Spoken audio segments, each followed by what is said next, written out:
கடாயில் கொஞ்சமாக எண்ணெய் ஊற்றி சூடானதும் ஒரு தக்காளியை 2 பாதியாக கட் பண்ணிட்டு கூடவே 3 சின்ன வெங்காயம் சேர்த்து மூடி போட்டு ஒரு 3 நிமிஷத்துக்கு வேக வச்சுக்கலாம். ஒரு கொத்து கருவேப்பிலை சேர்த்துக்கலாம். வெங்காயம் தக்காளியை பின்பக்கமாக திருப்பி போட்டு அகைன் மூடி போட்டு ஒரு 3 நிமிஷம் வேக வச்சு எடுத்துக்கலாம். ரொம்ப நேரம் வேக வைக்கணும்னு அவசியம் இல்லை. 2 பக்கமும் ஒரு 3 நிமிஷத்துக்கு ஒரு முறை திருப்பி போட்டு வேக வச்சா போதும். இப்போ எண்ணெயிலேருந்து ஃபில்டர் பண்ணி தனியாக எடுத்து வச்சுக்கலாம். இந்த எண்ணெயிலேயே கடுகு, உளுந்து, ஜீரகம், கருவேப்பிலை சேர்த்து தாளிப்பு போட்டுட்டு தனியாக எடுத்து வச்சுக்கலாம். தக்காளியில் இருக்கிற தோலை மட்டும் தனியாக உரிச்சு எடுத்துடலாம். தக்காளி நல்லா வெந்திருக்கிறதுனால ரொம்ப ஈஸியாக உரிக்க வரும். கத்தி வச்சு குட்டி குட்டி பீசஸாக கட் பண்ணிட்டு ஆற விட்டோம் அப்படின்னா சீக்கிரமாக ஆறிடும்.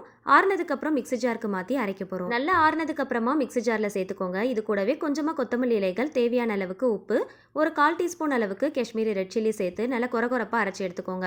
கொஞ்சம் கூட தண்ணி சேர்க்கக்கூடாது. நைஸாக அரைச்சா நல்லா இருக்காது. ஸோ கொரகொரப்பாக அரைச்சி எடுத்துக்கோங்க. ரெடி பண்ணி வச்சிருக்கிற தாளிப்பை இது கூட சேர்த்து மிக்ஸ் பண்ணி விடுங்க. குயிக்காக ஒரு சட்னி போடணும்னு நினச்சிங்கன்னா இதை ட்ரை பண்ணி பாருங்கள். ஸ்நாக்ஸ் அண்ட் டிஃபன் வெரைட்டிஸ்க்கு அல்டிமேட்டாக இருக்கும். வீடியோ பிடிச்சா லைக் பண்ணி ஷேர் பண்ணி பேஜை மறக்காமல் ஃபாலோ பண்ணிக்கோங்க. தேங்க்ஸ் ஃபார் வாட்சிங்.